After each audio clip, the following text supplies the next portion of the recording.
Your neighbor is going to pull into their driveway this July, glance across the street at your yard, and sit in their car for a full minute with the engine still running. Not because you spent more money than them, not because you worked harder, but because one Saturday in April, while they were watching television, you made 11 small decisions that their yard will now spend the entire summer losing to. 11 perennials, one weekend. A yard that fills itself in comes back stronger every year and spreads on its own while you are sitting on the porch doing absolutely nothing. And here is the hard part. If you miss April, the biological window closes. You do not get these results in June. You do not get them in July. You get them now or you wait a whole year. So let's not waste another minute. Here is exactly what to put in the ground this week. Plant 1. Creeping Phlox. Most people have never planted this, and every single one of them regrets it the first time they drive past a neighbor's slope in early April and see a river of color pouring down the hill. That is creeping phlox, and nothing else on the market does what it does. Picture a waterfall, but instead of water, it is electric pink, snow white, deep magenta, and soft lavender cascading over stones, tumbling down a slope, spilling along a pathway edge like somebody poured color out of a bucket. That is Phlox subulata in April and May, and unlike almost every other spring bloomer that gives you 2 weeks of glory and then disappears for the year, the foliage stays evergreen. Your garden holds its structure through July heat, through September drought, and straight through a January snowstorm. It is hardy in USDA zones 3 through 9, which covers nearly every gardening region in the continental United States, from the Appalachian foothills to the high desert of New Mexico. It spreads outward by 2 feet or more every single season. The trailing stems root themselves wherever they touch soil. No help from you, no intervention, no babying required. It just quietly takes territory. And here is what most gardening videos never tell you. A slope covered in creeping phlox never needs mowing again. Not once. Highway departments plant it on embankments across the country, specifically to eliminate erosion and eliminate maintenance permanently. That problem slope you have been fighting with a weed whacker for 6 years. This plant was built for it. Plant it in full sun to light shade in well-draining soil and shear it back lightly after the first bloom flush. That one cut keeps it dense, encourages stronger spread the following spring, and prevents the center from going woody. Now, real quick, tell me in the comments, do you have a slope, a bare patch, or that one spot in your yard that has defeated every single plant you have ever tried to grow there? Drop it below, because I promise you the answer is almost certainly somewhere on this list. The wind picks up, carrying the scent of the phlox across the yard, and something else catches your eye. Something taller, bolder, already reaching for the late afternoon sun. Plant 2. Daylily. This plant grows in Alaska. It grows in Florida. It grows in the Arizona desert and in the Minnesota snowbelt. If that one fact alone does not tell you everything you need to know about how unstoppable daylily is, nothing will. Hemerocallis is hardy in USDA zones 1 through 11, which is the entire country, every single state, every gardening climate that exists inside our borders. There is almost no yard in America where this plant will not grow, spread, and perform year after year without complaining once. And the color range is genuinely staggering. Over 80,000 registered cultivars. Deep burgundy, soft peach, bright orange, pale lemon, creamy white, rich purple, vivid red, and bicolors that look almost painted on. When you plant a mix of early mid-season and late varieties together, you get continuous waves of bloom from early summer straight through mid-fall. No gaps, no pauses, no tired August slump. Here is the part that changes your relationship to gardening forever. Every 4 to 5 years, you divide the clump. One mature plant gives you 10 to 15 divisions. At $10 per plant, at any nursery, one original daylily eventually produces over $100 worth of free plants straight from your own yard. That is not gardening, that is compound interest with flowers. And mass-planted daylilies shade the ground so completely that weeds simply cannot establish underneath them. Your bare, weedy border solved with one April planting decision. One critical warning before we move on. Daylilies are acutely toxic to cats. Every part of the plant, including the pollen. If outdoor cats spend time in your garden, skip this one entirely or fence it off. And while we are being honest, my last houseplant died of what the vet diagnosed as extreme neglect, so I can tell you with genuine authority that daylily is the one plant that will outlive you, your mortgage, and possibly your will to keep. Watering things. Which, frankly, is exactly what most of us need. 2 plants in, and let me ask you something honestly. How much money have you spent at the garden center in the last 3 springs, replacing plants that died? If this channel saves you even one unnecessary trip, hitting that subscribe button is the smartest free decision you will make. Today costs you nothing, and it means this kind of information finds you every single week. A hummingbird flashes past the daylilies and hovers deciding. Then it drops into something redder, something spikier, something practically engineered for the tiny beak now sipping at it. Plant 3. Bee Balm. If you have never had a hummingbird hover 2 feet from your face while you were sitting in your own backyard with a cup of coffee, this is the plant that makes that moment happen. And once it happens, you will never garden without Bee Balm again. Monarda didyma is hardy in USDA zones 3 through 9, and the flowers are unlike anything else in the garden. Spiky, tubular, almost crown-shaped in blazing red, deep pink, rich purple, and clean white. That tubular flower shape is not just pretty. It is biologically engineered for hummingbird feeding. Their beaks fit perfectly inside the tube. They come back every day, sometimes 3 and 4 times a day, all season long. Monarchs visit. Tiger swallowtails visit. Bumblebees work the flower heads so steadily you can hear them from across the yard. One planting of Bee Balm supports more wildlife than almost anything else on this list combined. And something that will genuinely surprise you. Bee Balm is in the mint family. The leaves are completely edible and brewed into a tea. They taste remarkably similar to Earl Grey, specifically the bergamot note that gives Earl Grey its character. You are growing a wildlife habitat and a kitchen herb garden at the same time from the same plant with 0 additional effort. It spreads through underground rhizomes and fills a large space within 2 to 3 seasons. For best results, choose mildew-resistant cultivars, Jacob Klein for a deep saturated red, raspberry wine for rich pink. Both perform beautifully across most American zones with far less fuss than the older varieties your grandmother grew. Picture that hummingbird moment one more time. That pause, that hum in the air. That is what this channel is actually about. Not just plants, but the moments that happen because of the right plants in the right place. The light shifts, late afternoon now, and across the yard a stand of golden yellow petals with dark chocolate centers is soaking up the last of the sun like it was made for exactly this hour. Plant 4. Black-eyed Susan. Black-eyed Susan grows wild along American roadsides from Maine to Texas. You have driven past it your entire life, and every spring people still pull into garden centers and pay $9 a pot for a plant that nature has been growing for free along every highway in this country for centuries. That stops right now.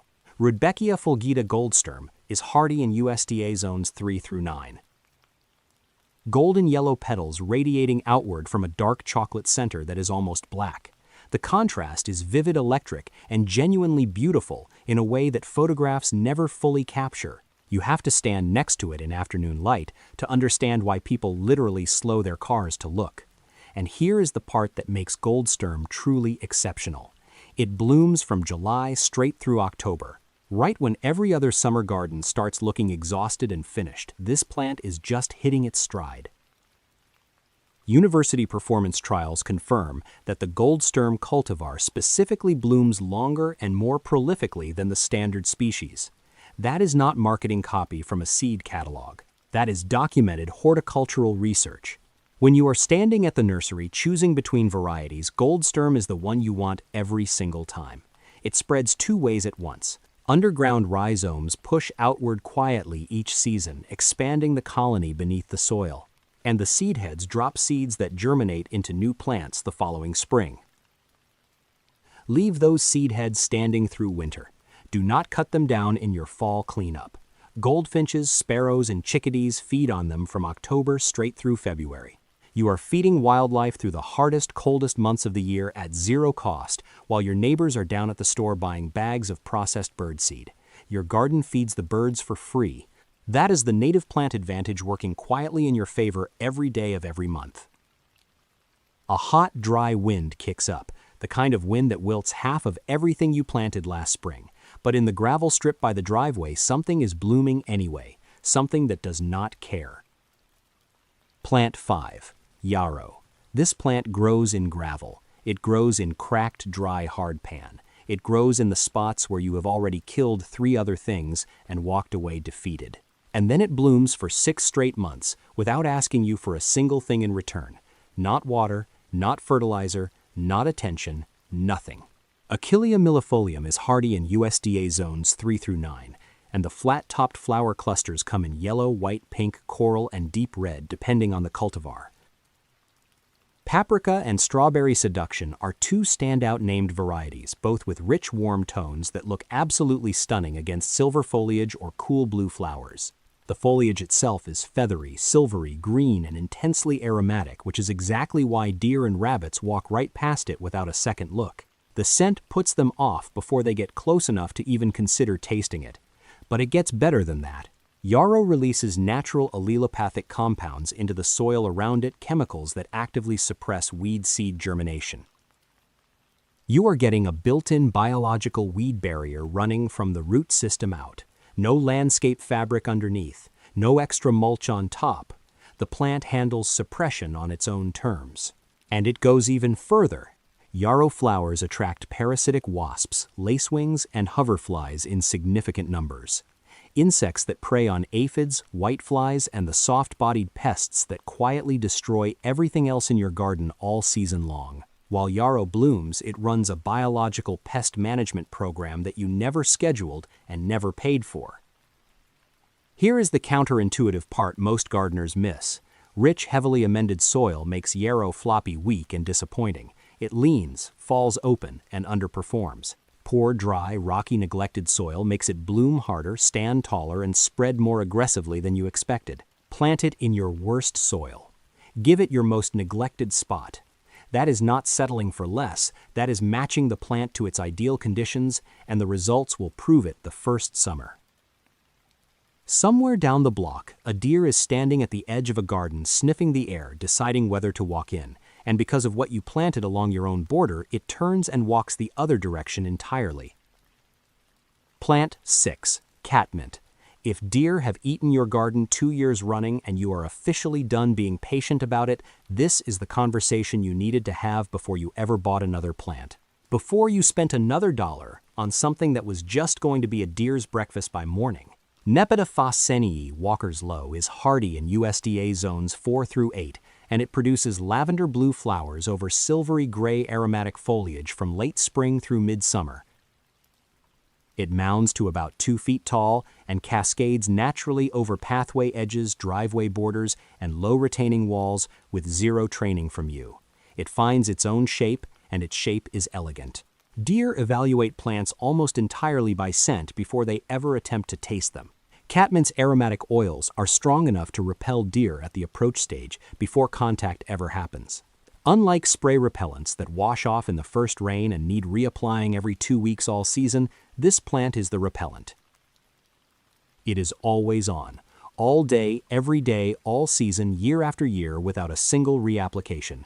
Cut it back by half immediately after the first bloom flush ends. Do not skip this step. Wait 3 weeks. It comes back fuller, more vigorous, and produces a complete second wave of flowers that carries all the way through late summer. 2 bloom seasons from one plant in 1 year at absolutely no additional cost. From a pure design standpoint, Catmint is one of the most versatile and forgiving border plants available to American gardeners right now. It softens hard structural lines along pathways and driveways. It flows naturally at the front of any perennial bed. It pairs with roses, with ornamental grasses, with coneflowers, with almost anything you place next to it. Professional landscape designers who charge hundreds of dollars an hour reach for Catmint constantly. It solves the problems other plants create. Now you know exactly why. The breeze shifts again, and with it comes a scent so sweet and so old-fashioned that for a second you think someone has opened a kitchen window upwind. But it is not a window. It is something blooming in dome-shaped clusters just ahead. Plant 7. Garden Phlox. If you grew up visiting a grandmother's garden in late July, you remember the scent that hit you the moment you stepped out of the car, was almost certainly this plant. Phlox paniculata is hardy in USDA zones 4 through 8, and it produces large dome-shaped flower clusters, sometimes 6 inches or more, across packed tightly with individual florets in pink, purple, deep red, pure white, and striking bicolores. It blooms mid to late summer precisely when the spring flush is finished and your garden desperately needs something to step forward and carry it through to fall. Garden Phlox fills that gap with more visual impact and more fragrance than almost anything else you could plant. On a still summer evening, that fragrance carries 30 feet from the plant. It fills outdoor seating areas. It comes through open windows into rooms you are not even standing in. For gardeners who spend their evenings outside, and for older gardeners, especially for whom the evening garden is one of life's genuine, irreplaceable pleasures, this plant transforms the entire experience. Here is how you eliminate the one issue that has given garden phlox an undeserved bad reputation for decades: powdery mildew. Choose mildew-resistant cultivars, and the problem largely disappears. David, for pure clean white, is one of the most mildew-resistant phlox cultivars ever developed. Robert Poor, for vibrant purple pink, has exceptional vigor. And Gina, for soft lavender pink, has mildew resistance verified in university trials across multiple American growing regions. Beyond cultivar selection, plant with adequate air circulation between plants, water at the base rather than from overhead, and those 3 decisions together give you years of spectacular, fragrant, trouble-free bloom. Cut stems and bring them indoors. A single vase of garden phlox fills an entire room with fragrance for a full week. The sun is lower now, gold tipping into orange, and in the center of the border something tall and purple is glowing against the warm light, surrounded by more butterflies than you can count. Plant 8. Purple coneflower. You have seen this plant 1,000 times in 1,000 photographs of beautiful American gardens, and there is a reason. Echinacea purpurea is hardy in USDA zones 3 through 8, and the bloom itself is one of the most instantly recognizable silhouettes in the entire plant kingdom. Rose-purple petals swept downward around a raised copper-orange central cone that practically glows in late afternoon light. You know this flower even if you have never grown it. It blooms from June through September, 3 full months of reliable, consistent color, right through the heart of summer. And it is a pollinator magnet on a genuinely extraordinary scale. Butterflies, bees, beneficial wasps, and hoverflies work the flowers from morning light until evening. When you leave the seed heads standing into fall, goldfinches descend on them in small flocks, clinging sideways to the stems, tearing the seeds out one at a time. It is a free wildlife show running outside your kitchen window. Purple coneflower is a true North American native.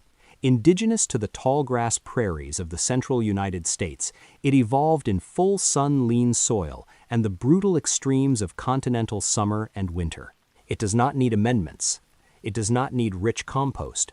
It thrives on neglect in a way that suburban gardeners trained to baby every plant find almost impossible to believe the first year they try it. It spreads slowly through basal offsets and self-seeds reliably. Modern cultivars have expanded the color range dramatically. White Swan for clean white, Green Envy for a striking green bloom, Cheyenne Spirit for a vivid mix of orange, yellow, red, and cream from a single seed packet. But the straight species, plain old purple coneflower, remains the most vigorous, the most self-sustaining, and the most visited by wildlife. Sometimes the original is still the best. And once established, this plant will outlast the patio furniture, the fence, and possibly the house itself. The evening crickets start up, and above them a strange and delicate silhouette begins to take shape against the twilight, arching, spraying, cascading like something was frozen mid-explosion. Plant 9. Goldenrod. Millions of Americans have blamed this plant for their fall allergies every single year for decades, and they are wrong. Completely scientifically wrong. That one widespread mistake has kept one of the most beautiful, most ecologically valuable, and most spectacular native plants in North America out of American home gardens for an entire generation. Today, that changes. Goldenrod blooms at exactly the same time as ragweed. Ragweed is the actual allergy culprit. Ragweed produces lightweight wind-carried pollen that travels through the air, enters your sinuses, and triggers your immune system. Goldenrod produces heavy, sticky pollen carried exclusively by insects from flower to flower. It physically cannot become airborne. It physically cannot enter your sinuses. Goldenrod has never caused a single allergy attack in the history of its existence. It just bloomed nearby while ragweed did the damage and let goldenrod take the blame. One of the greatest cases of mistaken identity in American gardening history. Solidago rugosa fireworks is hardy in USDA zones 4 through 9, and the name is absolutely not an exaggeration. The flower stems arch outward and downward in long, graceful sprays covered in tiny golden yellow flowers radiating in every direction exactly like fireworks frozen at the peak of their burst. Nothing else in the fall garden looks remotely like it. It blooms late summer through fall, September, and October in most zones, which makes it one of the most strategically valuable plants on this entire list. Most perennials peak in June and July. By September, options are thin. Goldenrod fills that late-season gap with bold, vivid golden color precisely when your yard needs it most, just before the first frost. And it supports over 100 species of native bees, butterflies, and beneficial insects. Over 100. Growing goldenrod is one of the most direct, most measurable contributions a home gardener can make to supporting the local insect ecosystem that every food crop in your area quietly depends on. Before this video, did you believe goldenrod caused allergies? Be completely honest in the comments, because if you did, you are in extraordinarily good company. Almost every American gardener has believed it for decades, and now you know the truth. Drop your answer below. The first stars appear, the air cools, and along the pathway you reach down without thinking and brush your fingertips across something that feels impossibly soft. Plant 10. Lamb's Ear. Stachys byzantina is hardy in USDA zones 4 through 8, and the leaves are covered in a dense layer of soft, silvery, white woolly hair that feels precisely like the name suggests. Lamb's ear. Exactly that soft, exactly that gentle. Children stop when they pass it. Adults stop. Visitors who have never gardened a day in their lives reach down and touch it without being invited. It is one of the very few plants that creates a physical sensory memory in the people who encounter it. And beyond the texture, which alone would be enough to justify planting it, the silver-white foliage creates visual contrast against virtually every other color in the garden. It makes purple flowers look deeper and richer. It makes pink flowers softer and more romantic. It makes red flowers more vivid and saturated. Landscape designers use it as a living color amplifier, a foliage plant that makes every plant around it look better. You are not just planting lamb's ear, you are improving every plant you put near it. Here is the fascinating part. The silver color is not pigment. It is the physical density of the hair structure on the leaf surface reflecting light back outward. And that same hair structure dramatically reduces moisture evaporation from the leaf in heat and drought. Lamb's ear is not just drought tolerant by accident. It is drought engineered at the cellular level. In the hottest, driest weeks of an American summer, while other plants are wilting and sulking, lamb's ear is quietly managing its own water loss, with a biological system more sophisticated than anything you could spray on it. It spreads through stolons, horizontal surface stems that extend outward and root themselves at nodes as they travel. It fills in ground cover gaps steadily and reliably. It suppresses weeds effectively as its dense foliage closes in. In zones 6 and warmer, it stays semi-evergreen through winter, providing silver-white ground-level structure during the months when everything else has gone gray and bare. Plant it as a flowing silver edge along pathways. Use it as a weed-suppressing ground cover between taller perennials. Run it as a connecting ribbon between color groupings that would otherwise look unrelated. 10 plants in, and let me say something directly. If you have made it this far, you are serious about this. You are not a casual scroller. You want a garden that actually works. If you have not already subscribed, do it now. The gardeners who subscribe today are the ones whose yards look completely different by this time next year. Be one of them. The season turns. The air sharpens. Maples start letting go of their summer green. And just when you think the show is finally over for the year, One last plant steps forward in colors so rich they look almost unreal against the brown. Plant 11. New England Aster. Every other plant on this list earns its place from spring through summer. This one earns its place in October. When the first cold nights arrive, when everything else is slowing down, browning out, and preparing to go dormant, when most gardens have already surrendered to fall, this plant explodes. And it does it in colors so saturated, so rich, that they look painted on against the golden and brown landscape surrounding them. Symphyotrichum novae Angliae is hardy in USDA zones 3 through 8, making it one of the most cold-hardy fall-blooming perennials available to American gardeners anywhere in the country. Daisy-like flowers in deep violet, purple, rich lavender, bright pink, and pure white, all with golden yellow centers that seem to glow in the lower autumn light. The color does not look washed out the way so many late plants do. It deepens, it saturates. It performs in September and October with the same intensity summer plants perform in June. Asters are among the very last reliable nectar sources available to monarch butterflies before they complete their long migration journey south to Mexico. Research from Monarch Watch and multiple university entomology departments documents New England Aster as a critical late-season fueling station on both the eastern and central monarch flyways. Growing asters in your yard is one of the most direct, most concrete contributions any home gardener can make to monarch survival. That is not a small thing. That is generational work. In late May, pinch every stem back by half. In late June, pinch back by half again. 2 pinches, that is all. Those 2 cuts create a plant with dramatically more branching, dramatically more flower stems, and a dense, compact, self-supporting mound that does not need staking. Gardeners who skip this step get a plant that flops open in the center and produces a fraction of what it was capable of. Gardeners who do it get a fall spectacle that stops every single person who walks past their yard. And when a monarch butterfly lands on your asters in October while you are sitting outside in a jacket because the mornings are cool now, coffee in hand, watching that migration pause in your yard for just one moment before continuing south, that is the moment this entire list pays off.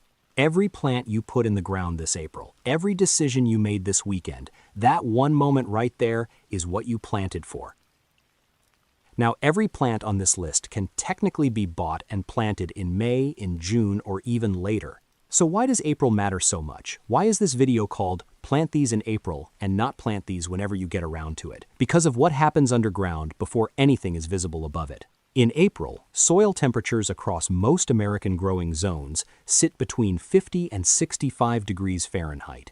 That is the exact biological window where perennial root systems establish fastest and grow most efficiently. Plant in that window and your roots get 8 to 10 full weeks of cool, moist, low-stress establishment before peak summer heat arrives.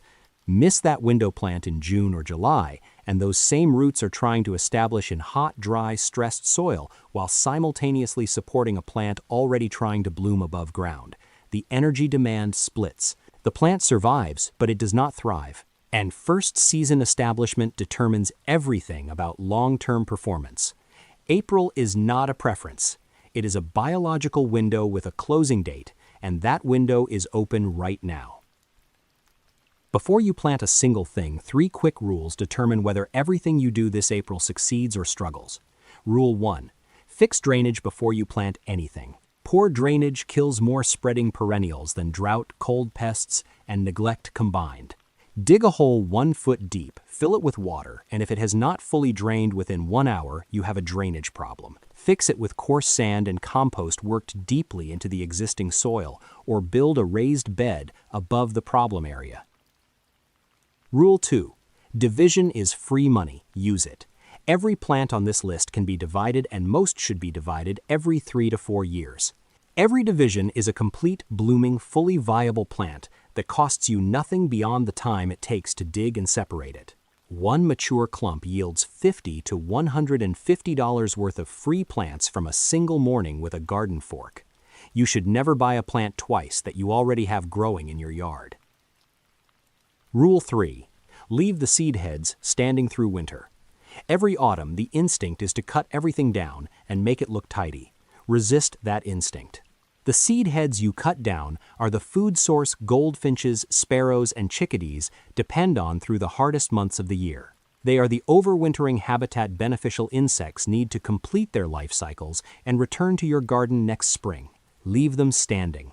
Your garden will be more alive, more ecologically connected, and more naturally abundant, and you will do less work in the process. You just spent time learning 11 plants that will change what your yard looks like, feels like, and sounds like by this July. And keep changing it, keep improving it, keep expanding it for years from now without you having to start over every single spring. That is not just a gardening video. That is a plan. A real specific, actionable plan for a yard that takes care of itself and rewards you more with every passing season. Drop one comment below before you go. Tell me which plant from this list you are putting in the ground first this April, and tell me what state or zone you are gardening in. I read every comment. I respond to as many as I can, and your answers directly shape the videos I make next. This is your garden. This is your season. April is open right now. Go plant something.